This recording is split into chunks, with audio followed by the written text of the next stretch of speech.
우리 하나님 말씀은 고린도전서 15장 42절부터 44절 신약성경 283페이지입니다. 우리 석절 말씀이니까 같이 읽도록 하겠습니다. 죽은 자의 부활도 그와 같으니 썩을 것으로 심고 썩지 아니할 것으로 다시 살아나며 욕된 것으로 심고 영광스러운 것으로 다시 살아나며 약한 것으로 심고 강한 것으로 다시 살아나며 육의 몸으로 심고 신령한 몸으로 다시 살아나나니 육의 몸이 있은즉 또 영의 몸도 있느니라. 아멘. 할렐루야. 아멘.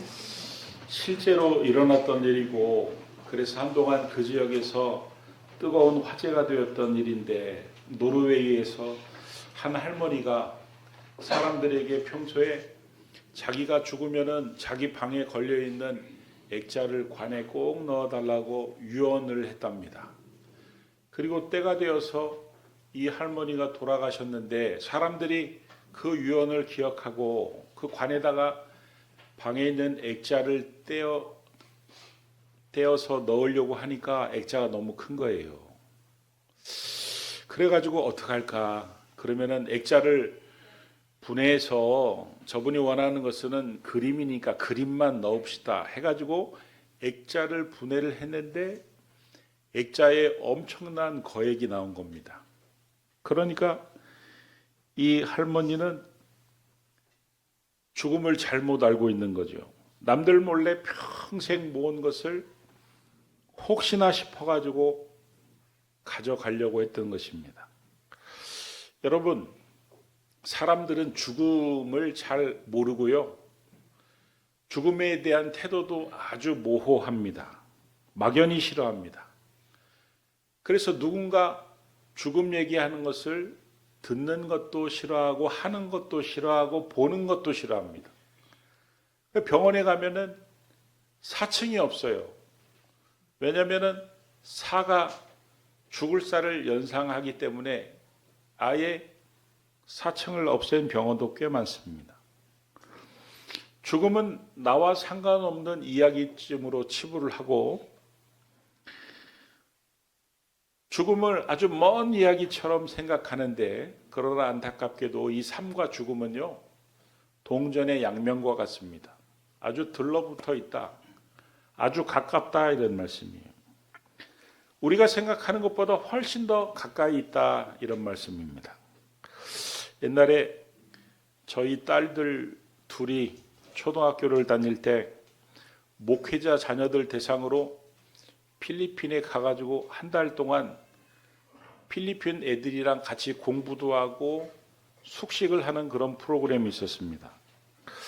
제가 지금 와서 이렇게 생각해 보면은 선교사 자녀들을 일부러 훈련 차원에서 그렇게 했던 것 같은데, 비용도 굉장히 저렴하고 아주 좋다는 얘기를 듣고 제가 덜컥 아이들에게 동의를 받지 않고 신청을 했습니다.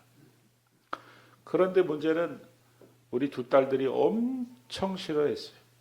그 날씨, 그 나라 날씨가 덥다, 방학 때 왜 또 공부하러 가야 되냐. 그래가지고 제가 그거를 달래가지고 꼬셔가지고 간신히 보냈거든요. 한 달 만에 딱 돌아오는데 공항에서 저한테 그러더라고요. 한국 들어오기 싫었다고. 너무 좋았다고. 여러분, 제가 왜 이 아이들이 그렇게 가기 싫어했나? 아마 제가 한 달 전쯤으로 다시 돌아가서 또 보면 또 마찬가지로 대답했을 거예요. 잘 모르니까, 막연하니까.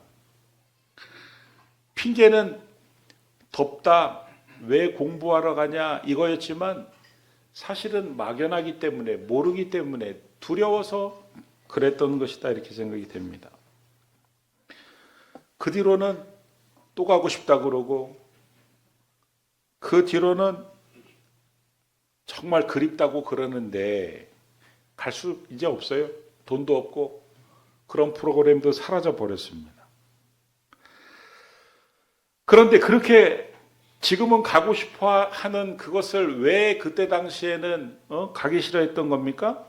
잘 몰랐기 때문입니다. 잘 모르니까 막연히 두렵고 싫었던 것입니다. 여러분, 죽음과 천국도 마찬가지입니다.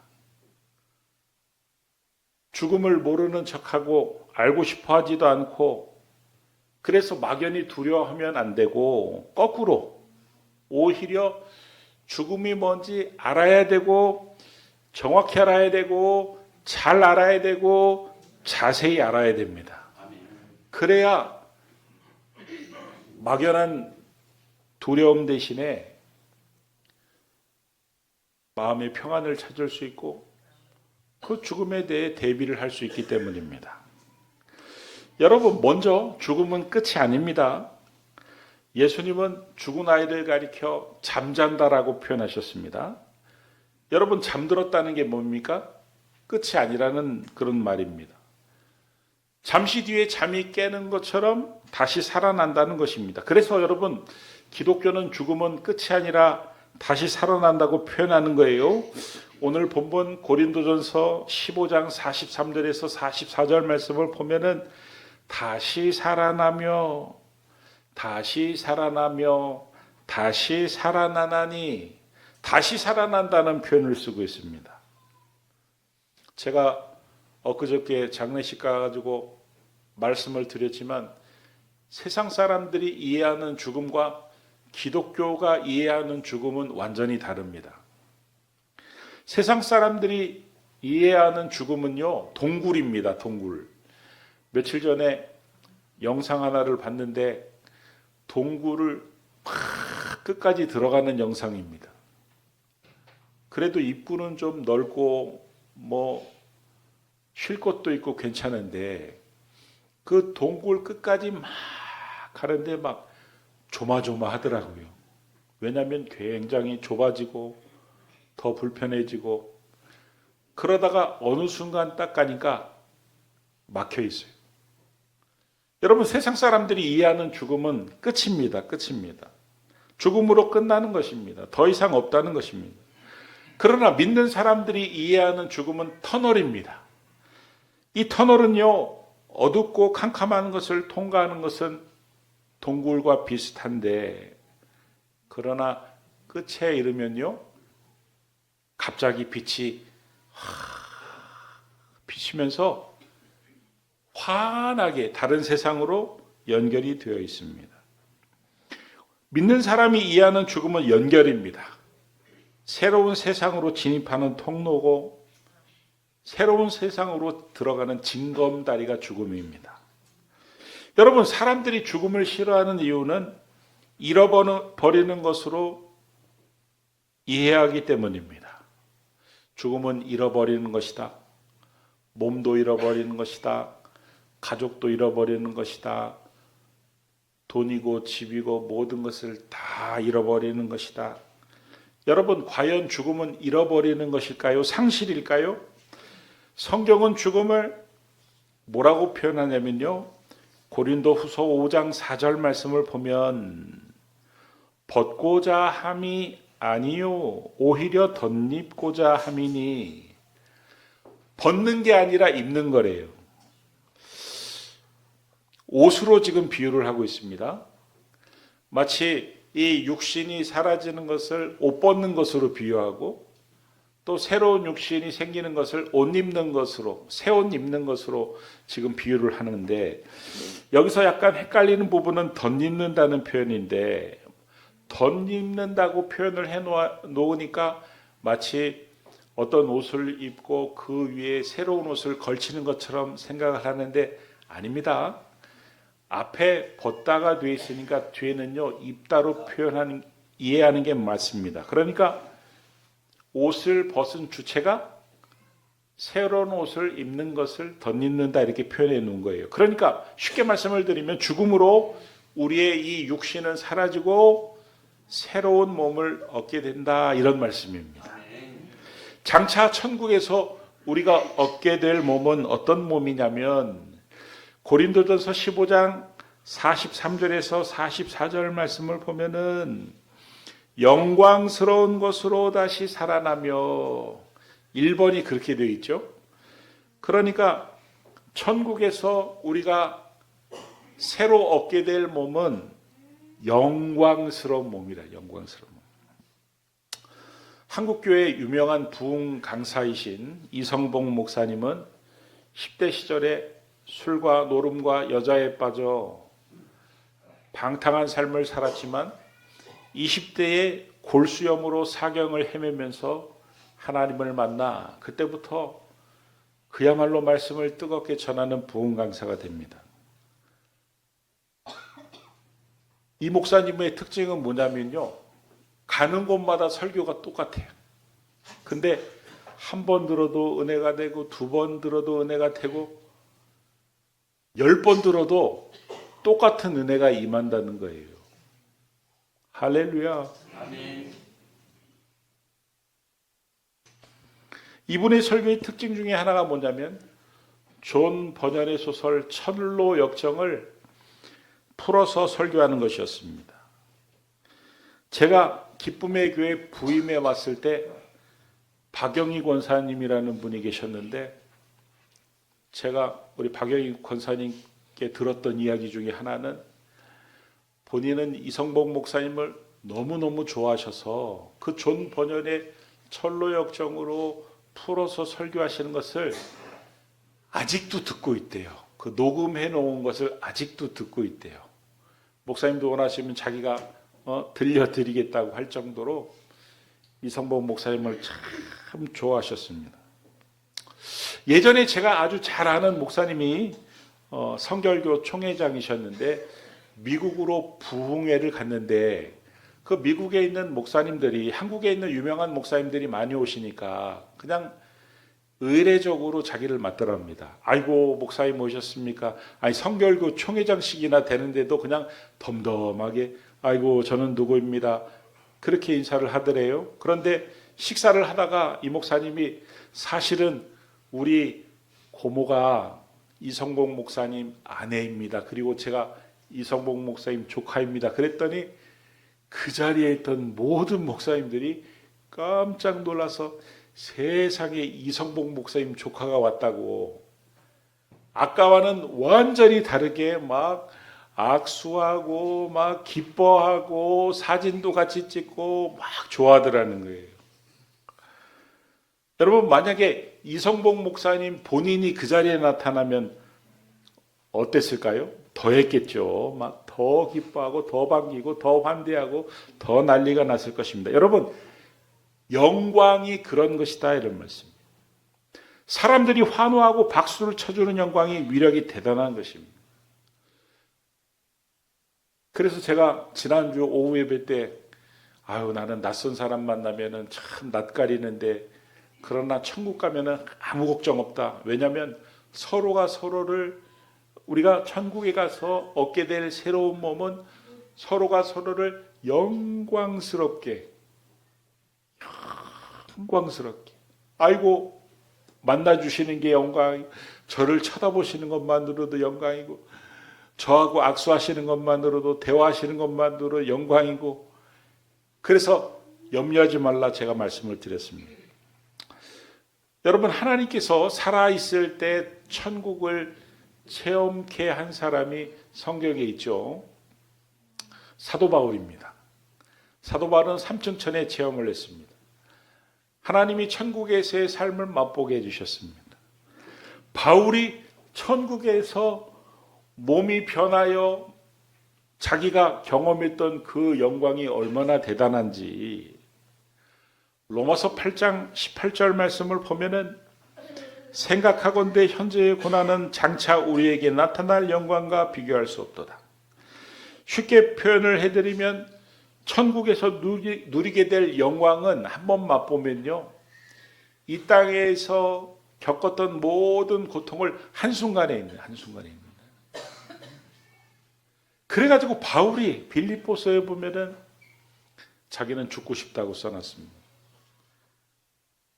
자기는 이 땅을 떠나고 싶다. 주님께 가고 싶다. 왜냐하면 그 영광을 맛보았기 때문입니다.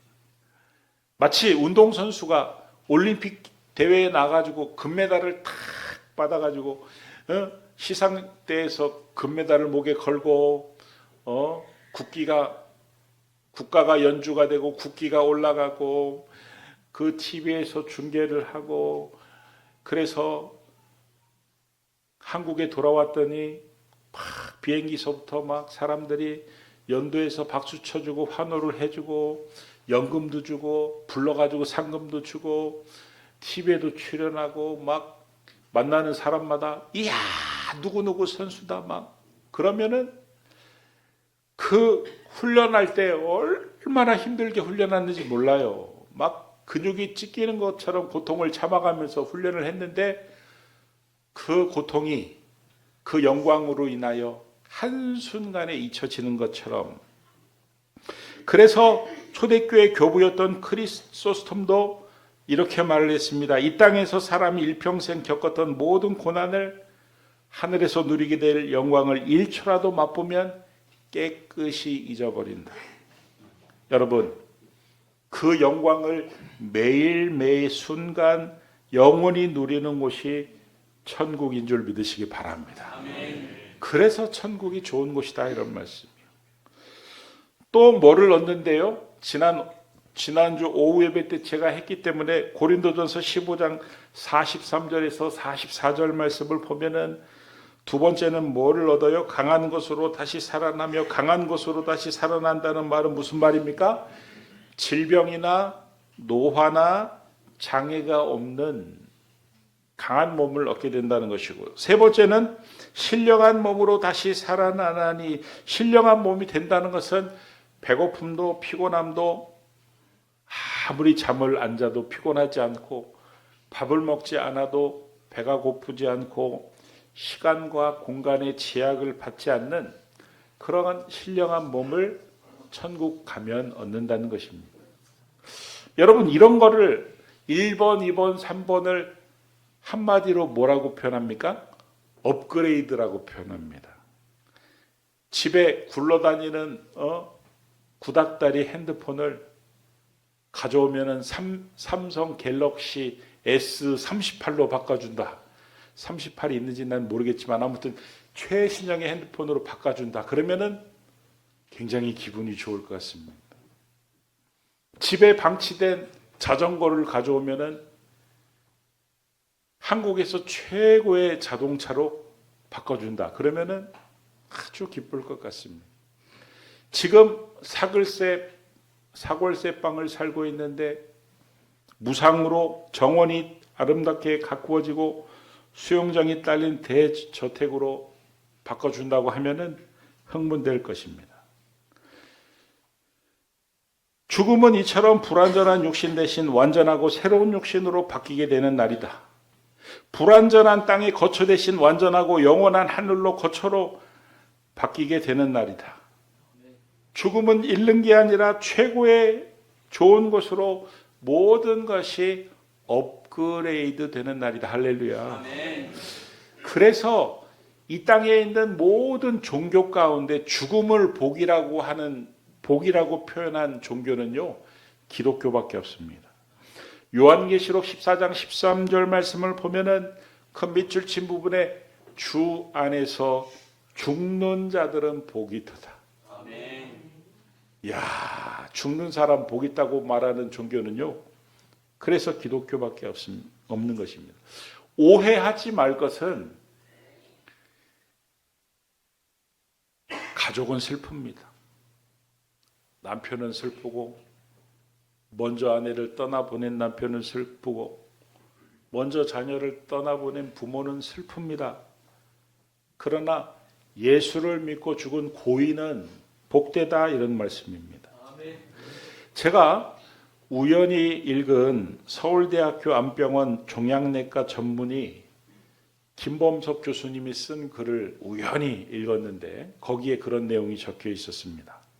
자기가 회진할 때마다 폐암 말기의 여자 환자가 교수님 저 죽고 싶어요. 저 좀 빨리 죽고 싶어요. 그러면서 왜 우리나라는 안락사가 없는지 이해를 못하겠어요.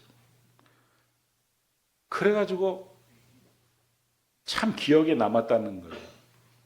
그러다 때가 되니까 폐암말기니까 상태가 악화가 돼가지고 죽음이 한 발짝씩 다가오는데 호흡곤란이 심해지고 숨이 거칠어지고 열이 나기 시작하고 혈압이 떨어지기 시작해가지고 그 자기가 속으로 아이고 이제는 이분이 소원한 대로 이제 죽겠구나. 그런데 어느 날 회진하러 갔더니 갑자기 이분이 이런 말을 하더라는 거예요. 교수님, 저 살고 싶어요. 저 너무 간절히 살고 싶어요. 어떻게 방법이 없을까요? 그래서 자기가 무척 당황했답니다. 그러면서 그 글의 결론을 이렇게 썼는데 한번 들어보세요. 그 교수님이 이렇게 썼어요. 내가 보기에 단순한 변심이 아닌 것 같았다. 내가 모르는 심오한 어떤 것이 있는 것 같았다. 아마도 그녀는 삶의 끝자락, 죽음의 초입에서 뭔가를 본 것이 아닐까 싶었다. 무언가를 보았기 때문에 변하지 않았을까? 이렇게 이분은 믿는 분이 아니세요. 제가 이 글을 읽다가 이 교수님이 믿는 사람이었다면은 이런 상황이 어떤 상황인지 분별을 했을 텐데, 그리고 그분에게 복음을 전하셨을 텐데, 아니, 그 누군가가 가족 중에 한 사람이라도 복음을 전하는 사람이 그 곁에 있었다면 얼마나 좋았을까 하는 그런 진한 아쉬움이 들었습니다. 여러분, 죽기 전에는요, 선망이라고 표현들도 하시는데, 사탄이 어떻게든 구원받지 못하도록 천국 가는 것을 방해하려고 막 별의별 모습으로 나타나서 막 위협을 하거든요. 어떤 분은 지옥을 일부 보고 오기도 하거든요. 그래서 가기 싫다고 살려달라고 몸부림치는 거거든요. 그때는 복음을 전하고 사탄을 쫓는 기도를 하면은요, 평안해집니다. 우리 정재호 성도님이 그러셨잖아요. 정재호 성도님 아내는 예수 믿는 사람이 아니에요. 근데 정재호 성도님이 이제 돌아가시기 전에 자꾸 뭐가 보인다, 시커먼 것이 보인다, 뭐가 달라든다 그러면은 예수의 이름으로 명하노니 물러가라, 이 말만 하세요. 그랬더니 그분이 나중에 교회 왔잖아요. 등록했잖아요. 그저 아무것도 모르고 예수의 이름으로 물러가라 그랬더니 조용해지더래요. 여러분, 광고 카피 중에 열심히 일하는 당신 떠나라 라는 광고 카피가 있습니다. 여러분, 떠나는 것은 좋은데요, 어디로 떠나야 할지 목적지가 정해지지 않으면 그건 여행이 아닙니다. 목적지가 있어야 여행입니다. 목적지가 없으면은 방황이라고 하는 것입니다. 방랑이라고 하는 것입니다. 인생이 방랑이 되면 안 됩니다. 인생이 방황이 되면 안 된다, 이런 말씀이에요. 여러분, 내 인생의 목적지가 어딘지를 확인해야 된다, 이런 말씀이에요. 천국 가야 된다. 천국 갈 준비를 해야 된다. 그래야 내 인생이 방황이 안 된다. 내 인생이 방랑으로 끝나지 않는다, 이런 말씀이에요. 여러분, 우리가 이 세상에서 사는 목적이 뭡니까? 노후 생활을 잘 대비하는 게 인생의 목적입니까? 그래가지고 노후에 남들보다 좋은 연금 받아가지고 좋은 집에서 좋은 대우받고 좋은 음식 먹으며 좋은 것을 즐기며 사는 것이, 그것이 인생의 목적이라면 그야말로 허무한 개그가 되는 것입니다. 나는 어떻게 죽을 것인가? 죽음 앞에서 발버둥을 칠 것인가? 아니면 당연하게 받아들일 것인가? 성도는 죽음에 대한 태도를 언제나 정리하고 있어야 됩니다.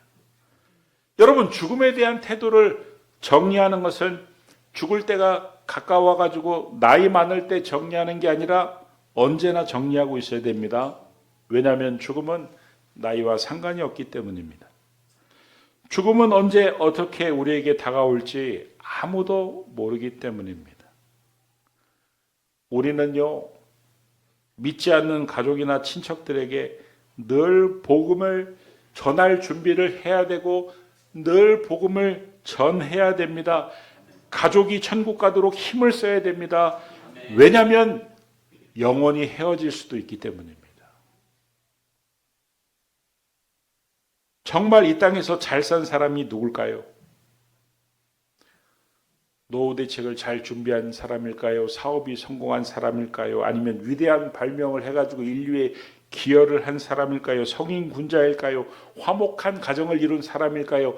자식 새끼 잘 키운 사람일까요? 어떤 사람이 이 땅에서 잘 산 사람일까요? 그 끝이 천국인 사람입니다. 그 가족과 함께 천국 간 사람입니다. 예수 믿고 천국 간 사람입니다. 이 세상에서 아무리 성공을 하고 돈을 많이 벌고 화목한 가정을 이루고 자식이 성공하면 뭐합니까? 지옥 가면은 정말 불행한 인생을 산 것입니다. 저는 설교 제목을 끝이 좋아야 다 좋다라고 지었습니다. 저와 우리 기쁨의 교회 성도님들은 그 인생의 목적지가 천국이기를 바라고 그 끝이 천국이기를 바라고 그래서 모든 것이 다 좋다 평가받을 수 있기를 바라고 나는 지금 하나님 만났을 때 하나님 보시기에 어떤 사람인가를 생각하고 내가 하나님 앞에서 어떤 사람으로 남기를 바라는가를 생각하고 끝이 좋은 성도, 하나님이 칭찬하시는 성도, 착하고 충성된 종아 잘했다 칭찬하는 그런 성도님들이 다 될 수 있기를 그리스도 예수의 이름으로 축원합니다. 기도하겠습니다. 하나님, 우리의 끝이 천국 가게 하여 주옵소서. 끝이 좋아 다 좋게 하여 주시옵소서. 예수님의 이름으로 기도드립니다. 아멘.